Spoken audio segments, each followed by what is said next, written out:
भाषा विवाद को लेकर के अब देखा जाए तो महानगर के तमाम उपनगरीय क्षेत्रों में भारतीय जनता पार्टी बैनर और पोस्टर लगाना शुरू कर दी है। देखा जाए तो पिछले दिनों राज ठाकरे जो है हिंदी भाषा को लेकर के पढ़ाए जाने को लेकर के उन्होंने एक टीका टिप्पणी की थी, जिसके चलते तमाम राजनीतिक दल जो है एक दूसरे के ऊपर आरोप और प्रत्यारोप लगाना शुरू कर दिए थे।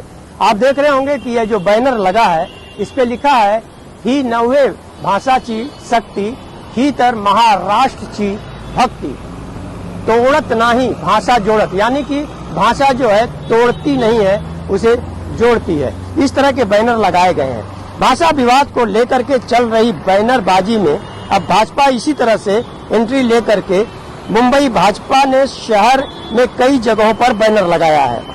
मराठी भाषा के साथ हिंदी भाषा पहली कक्षा से 5वीं कक्षा तक लागू किया जाना ये भाषा को जबरन लादना नहीं बल्कि एक दूसरे को करीब लाने का प्रयास है।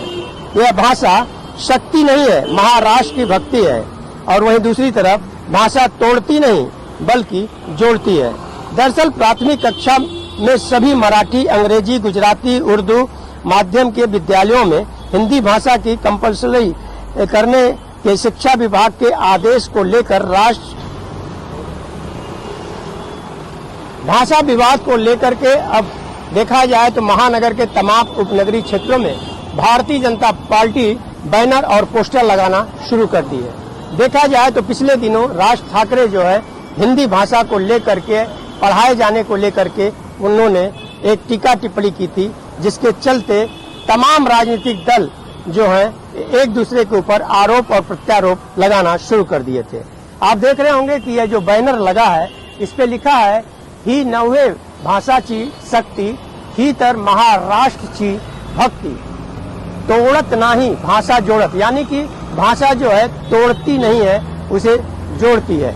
इस तरह के बैनर लगाए गए हैं। भाषा विवाद को लेकर के चल रही बैनरबाजी में अब भाजपा इसी तरह से एंट्री लेकर के मुंबई भाजपा ने शहर में कई जगहों पर बैनर लगाया है। मराठी भाषा के साथ हिंदी भाषा पहली कक्षा से 5वीं कक्षा तक लागू किया जाना ये भाषा को जबरन लादना नहीं बल्कि एक दूसरे को करीब लाने का प्रयास है। यह भाषा शक्ति नहीं है, महाराष्ट्र की भक्ति है। और वहीं दूसरी तरफ भाषा तोड़ती नहीं बल्कि जोड़ती है। दरअसल प्राथमिक कक्षा में सभी मराठी, अंग्रेजी, गुजराती, उर्दू